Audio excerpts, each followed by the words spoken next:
super-connected world,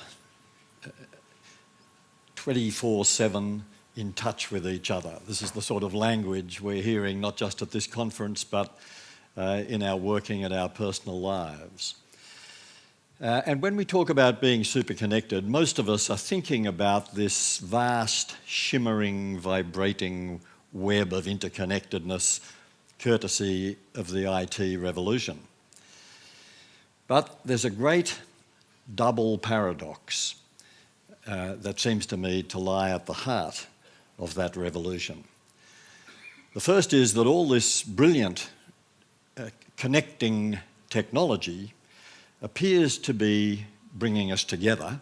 It creates the illusion that it's bringing us together, but it's actually keeping us apart and making it easier for us to stay apart. When you're on the phone, you're not with someone.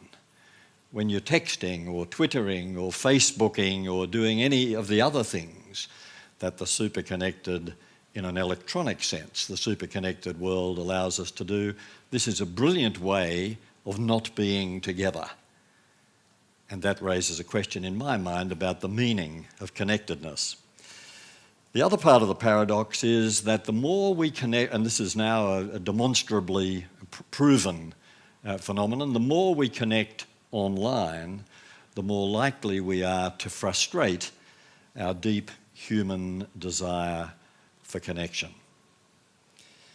So I want to talk a little bit about what that desire for connection really implies. And it's a desire that has three dimensions. One very obvious, the other two perhaps a little less obvious. The most obvious, of course, is that we desire to connect with each other. We recognise that communication is the lifeblood of humans. Sorry, I've learned that if I'm thinking about it, everyone else is thinking about it. There is a fly that wants to connect with you so deeply. I'm assuming it's a fly, but it's... on a personal and deep level. It may not be a fly. I apologise. Come, little baby. Come to me. Sorry to interrupt you, Hugh. No, it was part of the act. I mean... Oh, damn. This is... How do you train that? This is a highly trained creature. Fantastic.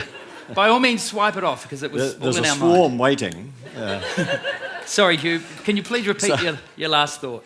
So it's not knowledge, it's not technology, it's not data transfer that actually connects us with each other. It's communication, however that occurs in all its subtlety and its richness. Communication is how we connect, how we love, how we sustain and nurture our relationships. Communication is how we create communities, how we generate civilized societies. But we all know that communication is about much more than data transfer. It's about much more than just sending word-based signals or even visual signals. Communication is about the expression on your face. It's about your posture. It's about your gestures. It's about your tone of voice. It's about your rate of speech. It's about how you're dressed. It's about how you smell. It's about where you are when the interaction is taking place. Day, night, formal, informal, etc. All of those things are part of what we very clever, very sophisticated human beings take into account when we're trying to interpret each other's meanings and make sense of this process we call communication.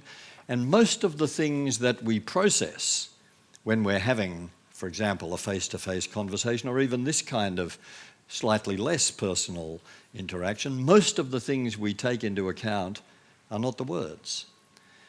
There's a lot of controversy about how much the words count. Estimates range from 50% of the meaning of an exchange contained in the words to about 10% of the meaning. But notice no one's estimating more than 50%.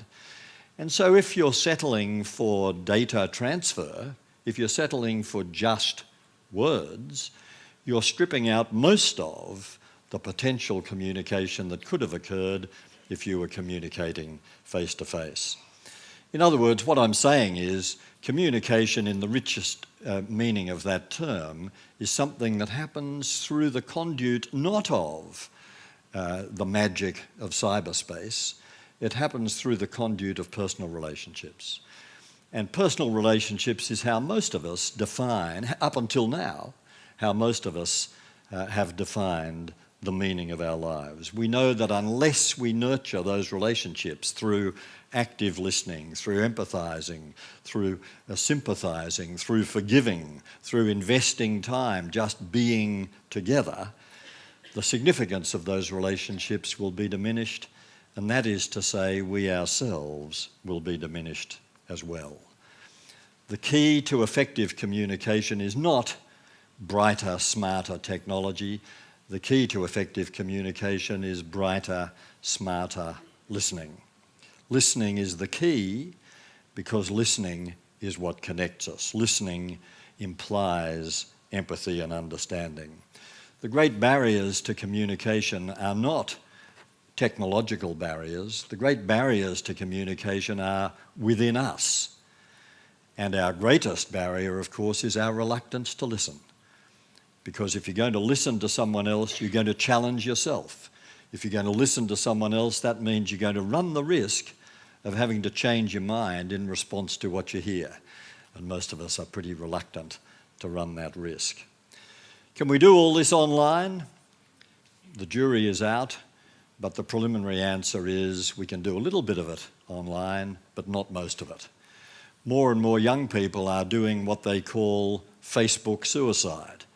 And that's saying, I've now realised I'm spending so much time on Facebook, we're not even ringing each other up, let alone meeting for coffee. And if we do meet, we know everything already because it's all on Facebook. I'm getting out of here. I'm going to reconnect. Interesting research out of the UK just in the last couple of years showing that the people who suffer most from workplace boredom are the people who spend most time at a screen. It's no wonder, is it, that Professor Susan Greenfield, that brilliant neuroscientist, is now saying our computers should be programmed to go blank at regular intervals, so we're forced to disengage from the screen and engage with each other. Information technology is great for augmenting our personal relationships and providing a conduit for data transfer, but don't let's ever confuse that with personal connectedness. Two other dimensions of connectedness in terms of our basic human nature. We desire to connect with the natural world, and if we neglect that connection, we're very likely to suffer vague feelings of uneasiness and restlessness. People who live on the 14th floor of a high-rise apartment block, pretty disconnected from the natural world, but almost all of them will have a pathetic little pot plant on the balcony struggling for survival, as if to say, I know there's a natural world out there and this is my little bit of it. Some of you are old enough to remember the pet rock phenomenon of the 1970s when a smart Californian advertising man sold pet rocks to the world, complete with a handbook on how to care for your pet rock. Most of us found our pet rocks deeply unresponsive as pets, but it was an interesting little symbol. You stuck your rock on the mantelpiece and said, yep, there's a natural world. Well, for some people it's goldfish, for some people it's pets, for some people it's gardening, for some people it's swimming or bushwalking or paying money to watch the penguins come ashore or whale watching or whatever it is. It's part of us to feel as though we have a place in the cosmos and we're connected to the natural world. And if we neglect that connection, we may suffer from what US psychologists have now identified in kids as the nature deprivation syndrome, spending too much time not connected with nature and vague feelings of loss of emotional security, loss even of a sense of identity resulting. But thirdly, the desire to connect is not just about connecting with each other, it's not just about connecting with nature, it's also about connecting with yourself. And unless that connection has occurred, the other two won't do it for you. You won't feel the surge of satisfaction the surge of gratification that comes from being super connected in these three ways. The ancient Greeks, of course, said, know thyself. For most of us, it's a bit of a lifetime project, isn't it, trying to figure out who we are. My personal favourite psychotherapist, Carl Rogers, the American who created the school of client-centred therapy, said, reflecting on 40 years of clinical practice, Rogers said, there is only one problem. And what he meant was, it doesn't matter whether people are coming to me with relationship breakdowns or drug addictions or phobias or neuroses of various kinds. In the end, it always comes down to, who am I? What kind of person am I that's got myself into this difficult situation? J.D. Salinger, recently deceased, the author, of course, of The Catcher in the Rye, said that he used to say that he spent at least an hour preparing himself for writing each day, taking off all the masks, getting through to who he really was authentically before he could begin to write. How do you do it? How do you connect with yourself?